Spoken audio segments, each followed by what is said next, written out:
Okay, Debbie, if you can walk us through some of your stuff. Hey Jack, how's it going? Good, good. So we're having an opening today, and I'm with multimedia artist Hagie from Mendocino, and I've made a wonderful collection for you. So I'm here with Jack O'Rourke, and let's take a look at some of the pieces I have here. So I drill beach glass. Here's an abalone pendant with drilled beach glass. The beads in this necklace are fine silver beads from Bali, which means they're of a higher grade than sterling silver. And I wire wrap it with sterling wire, very heavy gauge, has a beautiful sturdy clasp. And as delicate as this looks, it is very, very sturdy and designed to last. I love this one. I remember when I found this piece on the beach.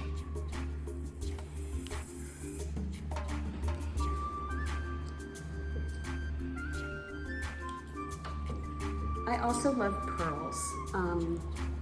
This is a really beautiful piece of abalone, and these are peacock pearls, again with the sterling silver.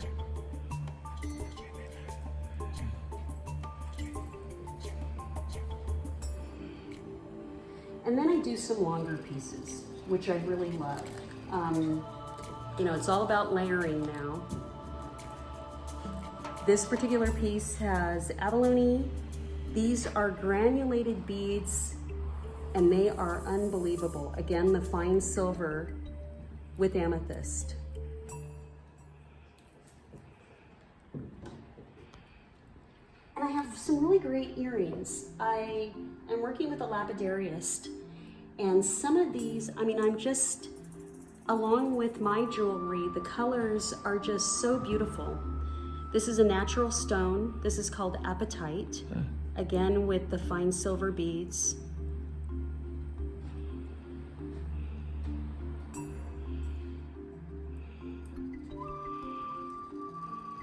Chrysocolla with 14 karat gold filled wire, and this is Navajo turquoise beads.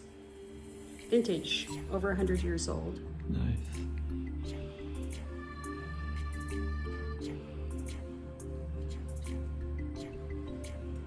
And here's a really fun pair. So these are abalone with the fine silver beads, but these are hand-carved mother of pearl hands.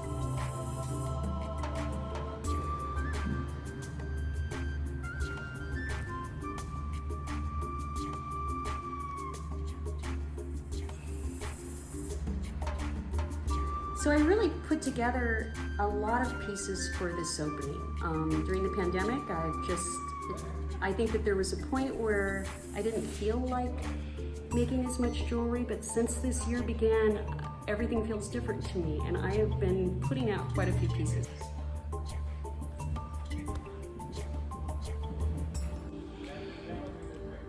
Okay. So this is a nice big piece of abalone, again with the peacock pearls, and this is a really beautiful piece. You know, I find a lot of abalone, but there are these standout pieces, and these are the ones I like to use for my jewelry.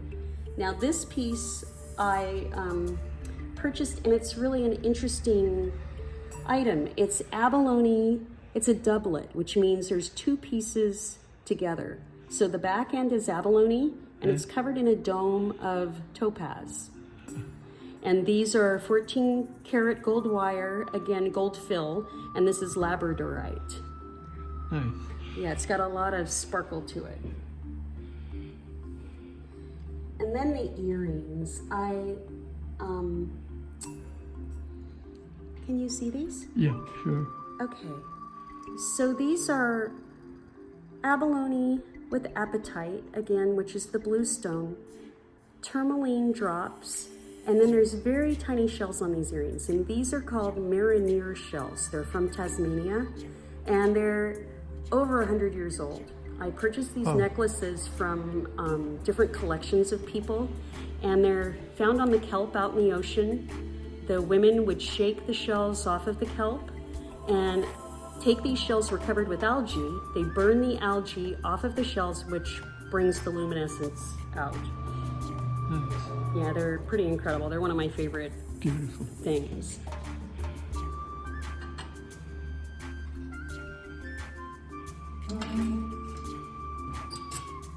Okay, how about over here? Okay.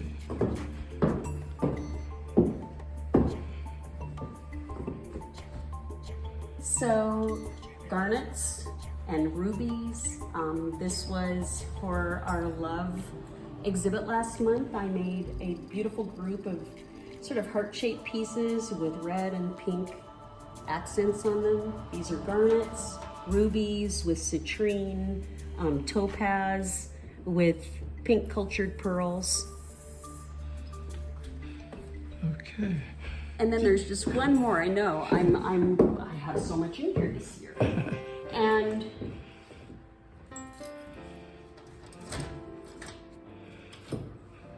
we've got earrings. Oh, more treasures. This is, Yeah, more looks treasures. good. So, you know, I hope everybody can come out and see this in person.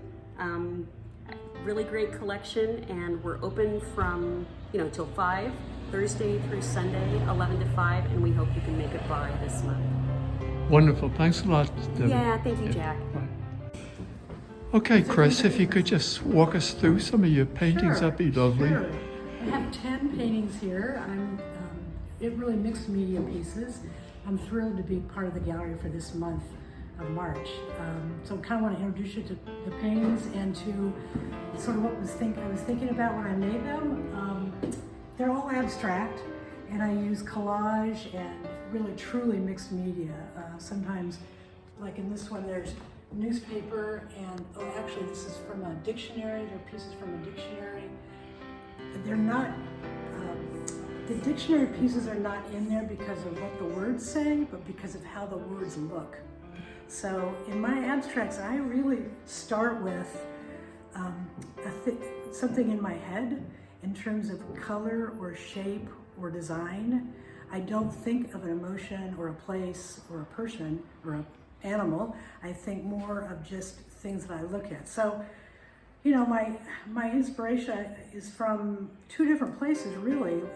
My husband and I moved up north to Fort Bragg a few years ago, and we live in the middle of redwoods and beautiful, huge trees, and of course right near the ocean. So as I walk, I realize that I start seeing shapes more than I see a tree. I see the shape and the texture of the tree. I see the color of the water and how the water changes color and the shape of that. So I end up starting with just that in my head. And then I add things, I step back and look, I add more things and step back and look. So for like this one, I was keen on the dictionary just because I liked how the text looked in the middle of all this color and other collage of black paper. And I wanted it to, I didn't want it to be readable. I wanted it to be upside down and sideways. So that ended up looking a bit like motion, okay? It's interesting to me with my pieces, people look at them and they say things like, oh, I think I see a bird. Was that supposed to be a bird? Or this feels like hopefulness, or but I love hearing what everybody thinks because everyone's completely different. It's really just what the audience takes from it that the piece is about. So let's see. And then this was another collage, but this is kind of a, I don't know what they call it, but where I put a lot of paper, a lot of tissue and paper, and then I ripped some of it off, and then added color, and I have some really thin tissue with where I kind of wadded it up and put it on there. The title of it is Chaos, because that's what it looks like to me. But again, it was really just I love color. I mean, I really do, and I love like purple and orange together, and I love black. So, I put a layer on. I step back and look, and I think, oh, I like this part. Let me try some more things like that in the piece. The titles actually were really tough for me because you can imagine that the title was hard. My goal really is to make, it's silly, but my goal is to really make my eyes smile. So that when I look at the piece, I go, you know, and that's all really. But, so let's see. This one, my other influence really is big cities, particularly San Francisco. I go there often. I used to live there, and I love the shapes of the buildings together, and I love the bay. I love San Francisco from the air. My latest paintings are, I didn't bring any, but my latest paintings are aerial paintings that are more reminiscent of cities. And so this one, I didn't have that in mind when I started it at all, but after I was done, I thought it looked a little bit like an urban setting. And it's another one where I ripped off pieces rather than applying them, and then applied and then ripped off and so forth. High-rise structures. Yes, high-rise structure. It's called Urban Mystery. So, this one also. This one might be my favorite. This one might be my favorite. It has such great color to me, and I have some newsprint, but in a different language. And so that's kind of fun. I mean, I just like how that looks. And then some collage of cities and buildings, and then some really raised areas with texture in them. Yeah. And it's called Summer Day because it made me think of the summer in the city. You can actually see some of the buildings that I put in that one. Okay. And then this one is with some, so instead of taking things off, I stamped. I didn't put collage on, but I stamped mesh and various things in it. And yeah, it got kind of wild. I can't even tell you, it was a fairly boring painting, and then I just drew one of these lines and thought, yeah, you know, that looks good. So that's sort of my thinking as I do them. That worked very well, yeah.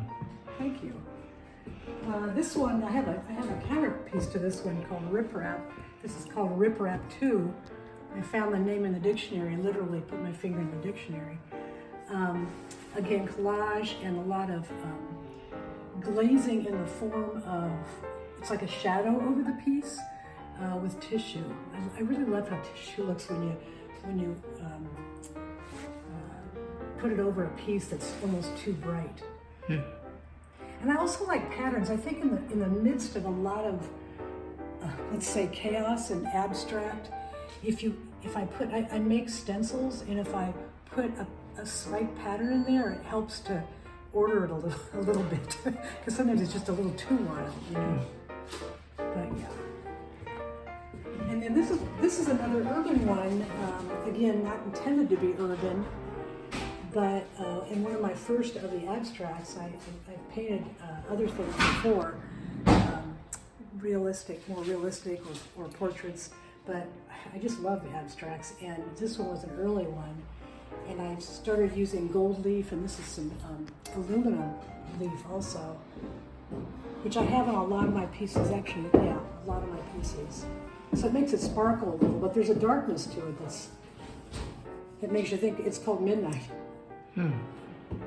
And this is a piece I did right around the same time. It doesn't have any collage in it, I don't think, except it has some tissue with ink on it. And it has copper pieces on it to make it sparkle a little. Interesting. Yeah. And then this is a recent one also with copper.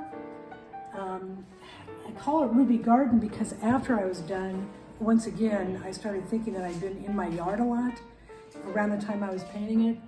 And I don't know, whenever I used green, and particularly the shapes of green, I realized that I've been looking outside, or I've been outside a lot. So.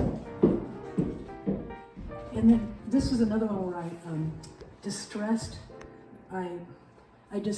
this, I painted it, I put layers and layers of newsprint and tissue on it, then I painted it this beautiful ruby color, and then distressed it with a knife. And I thought, well, I like that.